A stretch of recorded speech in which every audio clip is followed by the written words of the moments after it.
Nagsimula kay Ben, ang pinuno ng isang pangkat ng Navy SEAL, na naghahanda para sa isang misyon sa Mosul, Iraq.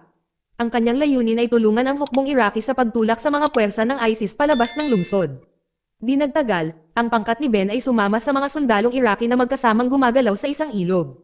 Ang Iraqi commander, si Danny, ay nagpapaliwanag na sila ay papunta sa isang tulay para sa isang hostage exchange. Ang plano ay ipagpalit ang 20 lokal na bihag para sa deputy leader ng ISIS na si Jabal, na kasalukuyang nasa kanilang kustodiya.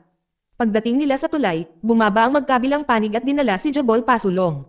Ilang sandali pa, dumating ang grupo ng ISIS at iginiit na palayain muna si Jabal. Pagkatapos ng mating na pag-uusap, sumang-ayon sina Danny at Ben. Pinalaya si Jabal at ang mga bihag ay pinalaya bilang kapalit. Habang sinusundo si Jabal ng motorsiklo at dinadala, biglang naging marahas ang sitwasyon. Naglunsad ng pananambang ang ISIS. Isang matinding labanan ang sumiklab, umalingaw-ngaw sa buong ilog. Pagkatapos ng matagal na labanan, nagtagumpay ang mga puwersa ni Ben at Danny na talunin ang mga umaatake. Ngunit sa muling pagsasama-sama nila, nakita ni Ben ang ilang bombang nakatanim sa tulay. Bago makapag-react ang sinuman, sumasabog ang mga pampasabog. Ang tulay ay gumuho, na ikinamatay ng marami sa kanilang mga tauhan. Pagkalipas ng 3 buwan, si Ben ay nakaistasyon sa isang baseng Amerikano na ngayon ay nakatuon sa pagsasanay sa mga sundalong Iraqi. Mula noong pagsabog, inilaan niya ang kanyang sarili sa pagpapabuti ng kanilang kahandaan sa labanan. Si Major Salim, ang kanyang Iraqi na katapat, ay tinutulungan siyang mabuti.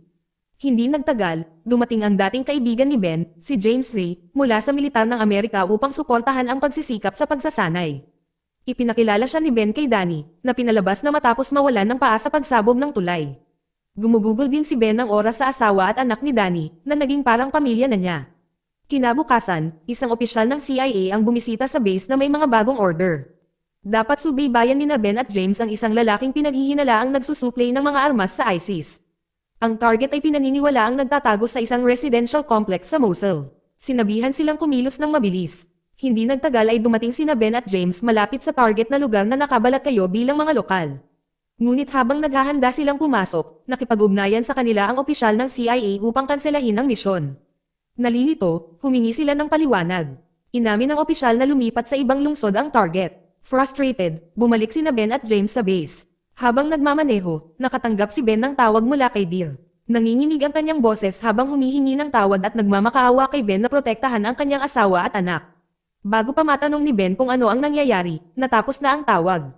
Ilang sandali pa, sa base cafeteria, si Durrani ay nakaupong mag-isa, iniiwasan ang lahat. Tumulo ang luha sa kanyang mukha habang bumubulong muli ng paumanhin, pagkatapos ay pinindot ang remote control. Isang bomba ang sumabog. Makalipas ang 30 minuto, dumating sina Ben, James, at Major Salim sa bahay ni Durrani, desperado na mahanap ang kanyang asawa at mga anak. Walang tao ang lugar. Si Ben, na naging malapit sa pamilya, ay nakadama ng matinding pagkawala at kawalang paniwala, na hindi maintindihan kung bakit ginawa ito ni Deer. Bumalik sila sa base at agad na nagsagawa ng emergency meeting kasama ang kanilang commander.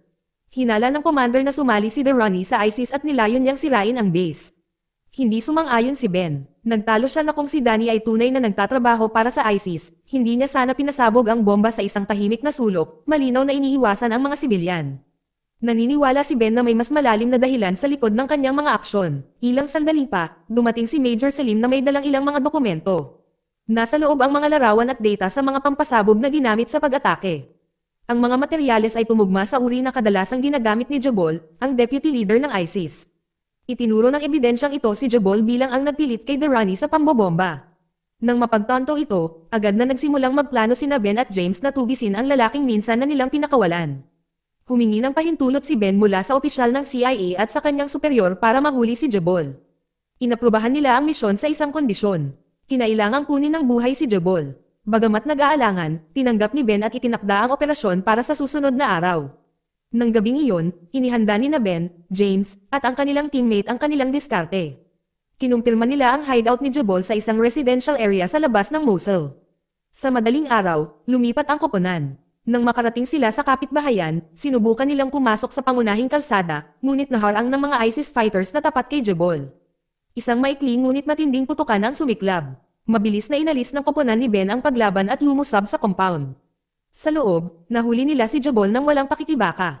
Habang hinahanap ni Ben ang lugar, nakita ni Ben ang 2 bata na nakasuot ng panakip sa mukha na nakalok sa isa sa mga silid. Nang tanggalin niya ang mga belo, napatili siya. Mga anak sila ni Derani. Ipinaliwanag ng isa sa kanila na napilitan ang kanilang ama na isagawa ang pambobomba.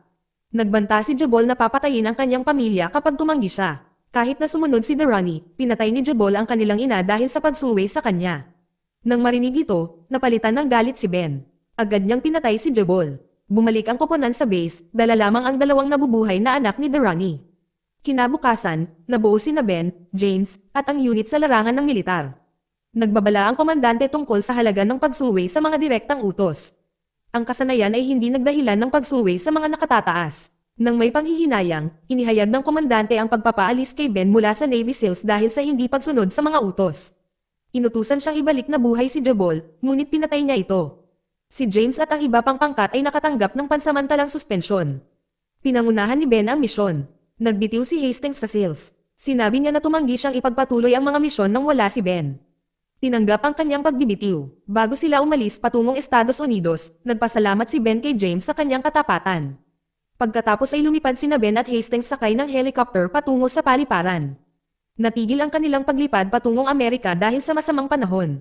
Naghintay sila sa airport. Iminungkahi ni Ben ang isang malapit na bar upang magpalipas ng oras.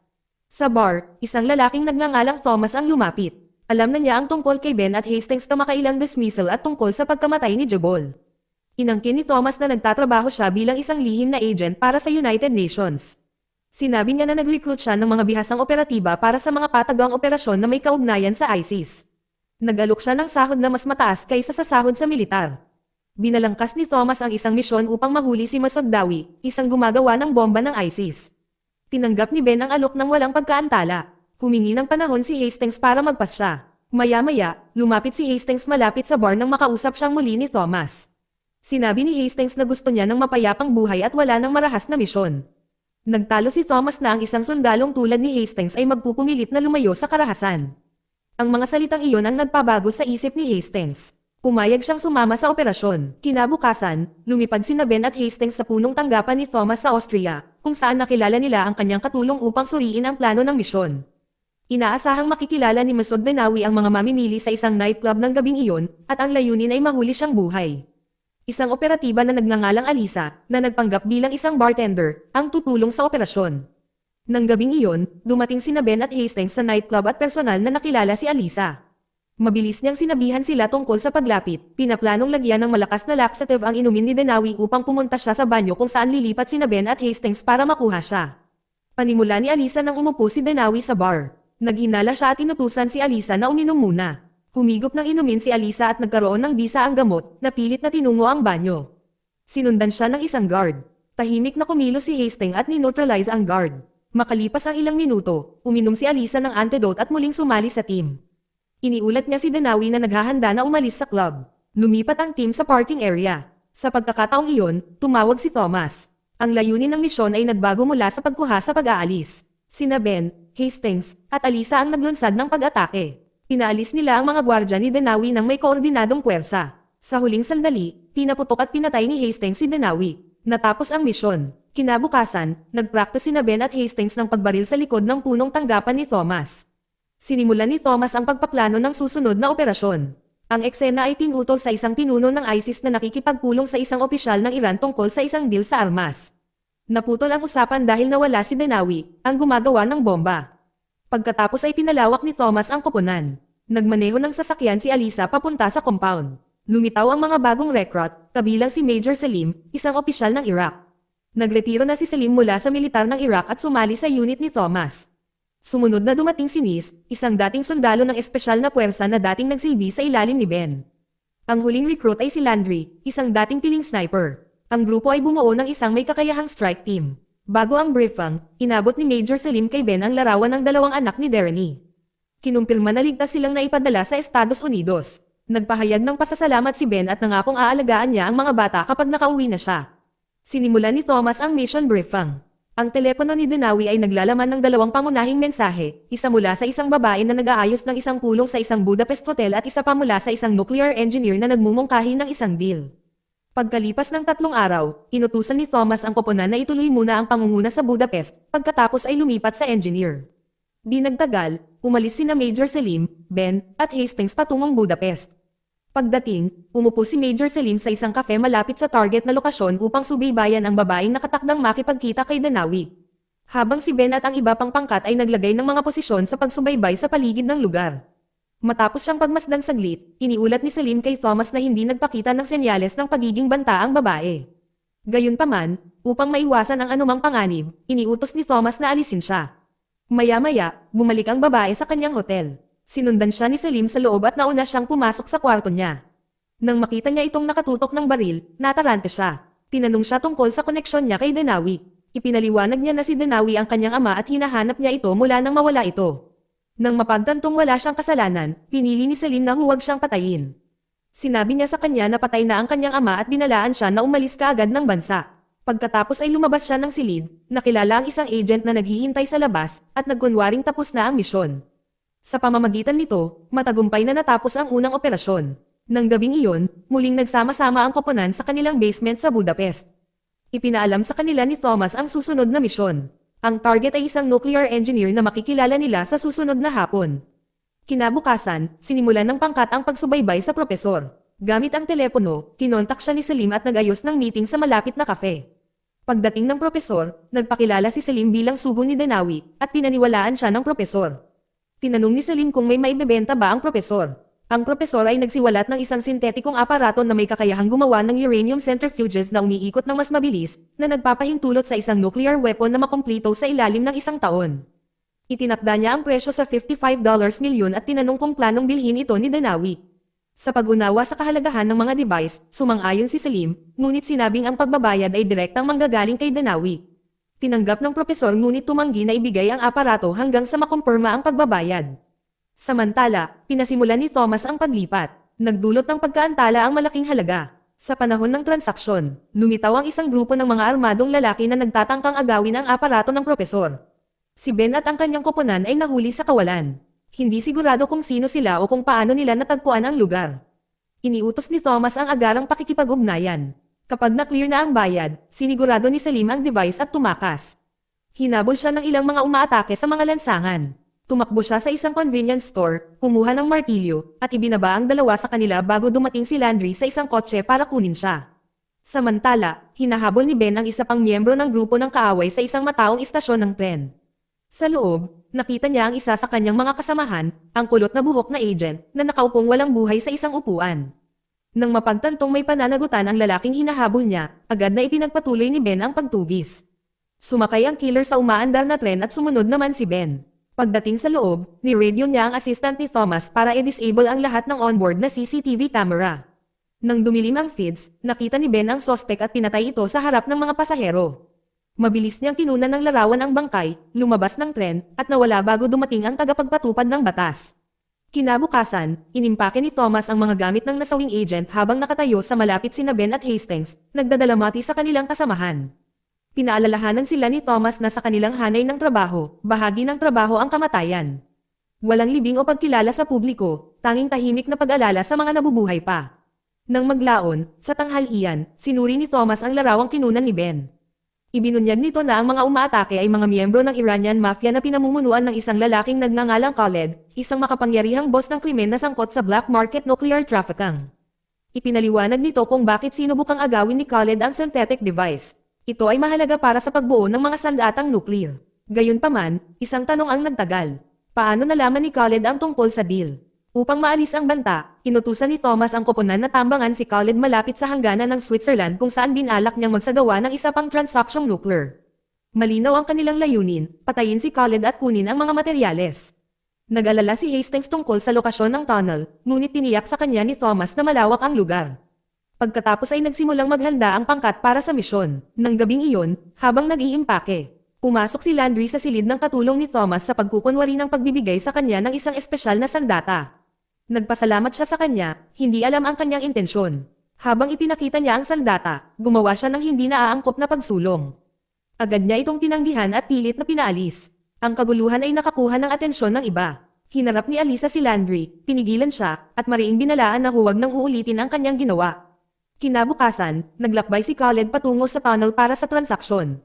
Habang papalapit ang kanyang convoy, napahinto ito ng masikip na trapiko, isang ambush na itinakda ng pangkat ni Ben. Sa loob ng ilang minuto, na-neutralize ni na Alisa at Ben si Khaled at sinigurado ang malita na naglalaman ng mga nuclear component. Mukhang kumpleto ang misyon, ngunit habang papaalis sila, isang missile ang tumama sa harapan ng kanilang sasakyan. Hindi pinaganya ng pagsabog ang kotse, ngunit iniwang buhay ang koponan.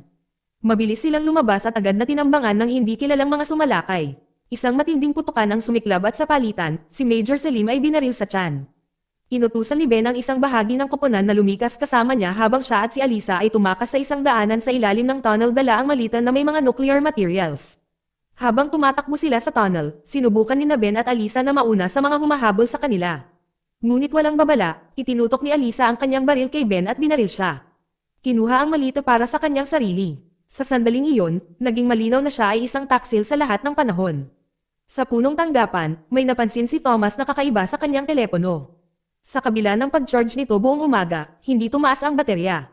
Nang buksan niya ang device, nakita niya ang isang maliit na hakang chip na nakatago sa loob.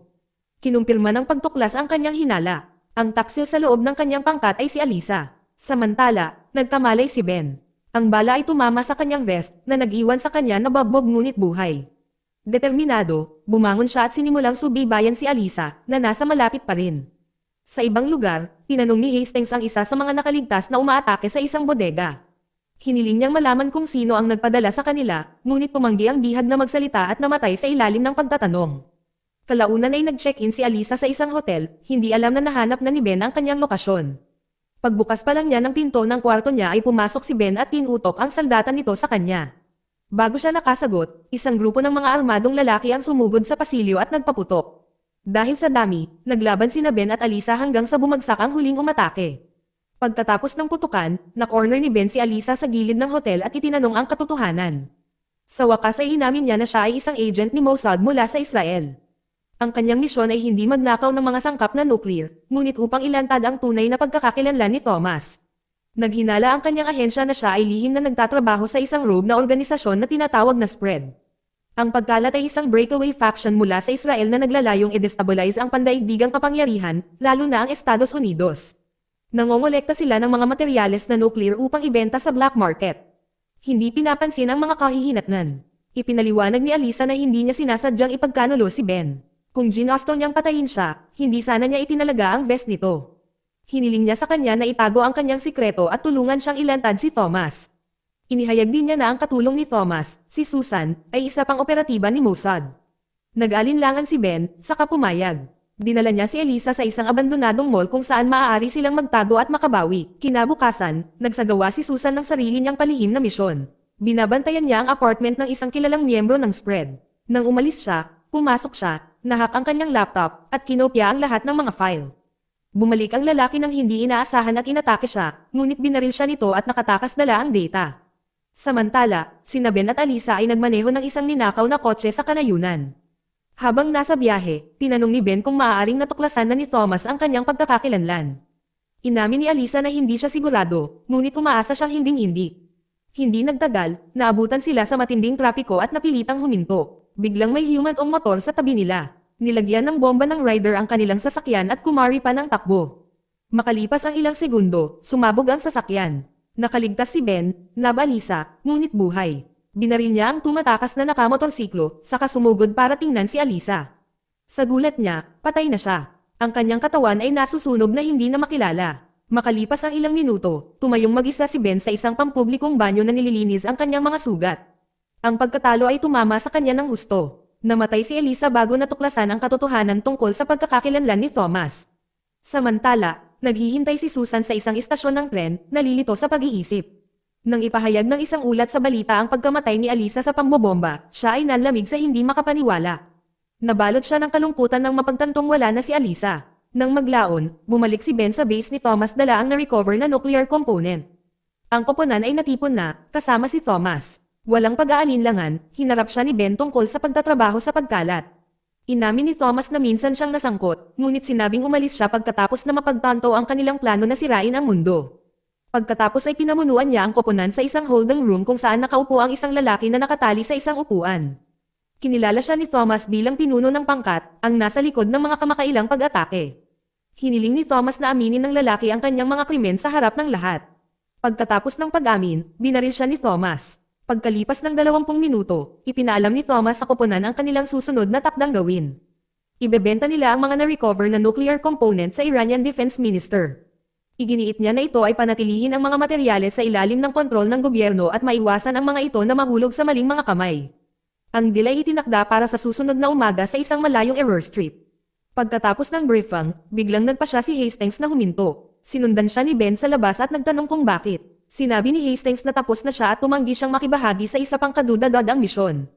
Mariin niyang tinutulan ang pagbebenta ng mga sangkap sa Iran. Inamin ni Ben na hindi rin siya sumang-ayon, ngunit nagpahiwatig na mayroon siyang ibang plano. Sa kabila nito, tumanggi si Hastings na manatili. Idineklara niyang uuwi siya sa Amerika at opisyal na umalis sa koponan. Sa ibang lugar, nagpahinga si Susan sa kanyang silid sa hotel.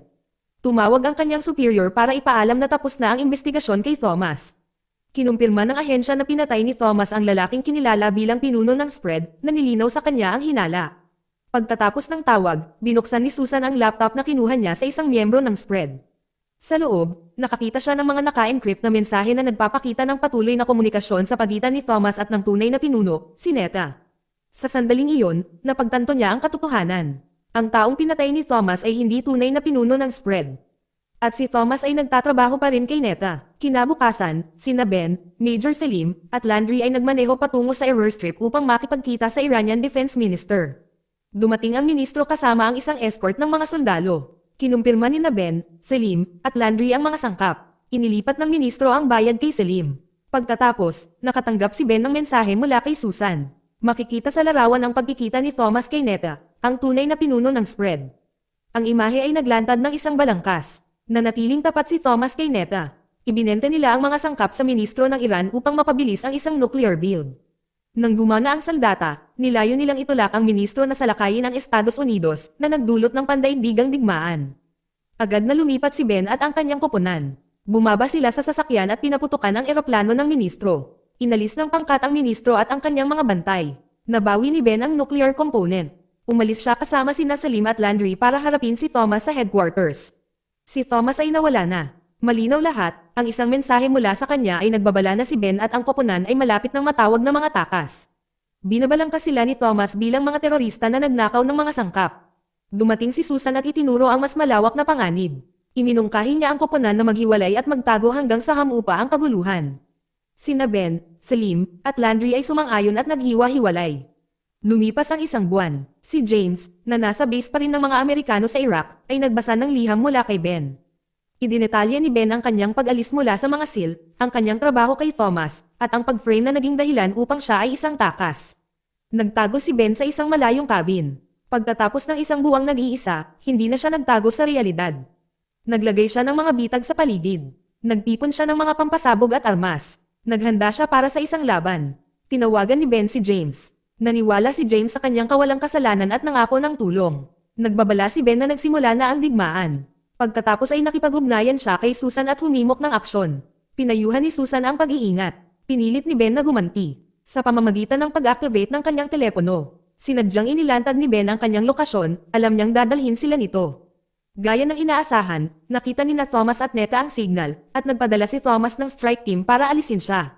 Makalipas ang ilang oras, umupo si Ben sa labas ng kanyang cabin, naninigarilyo at mahinahong naghihintay sa kanilang pagdating.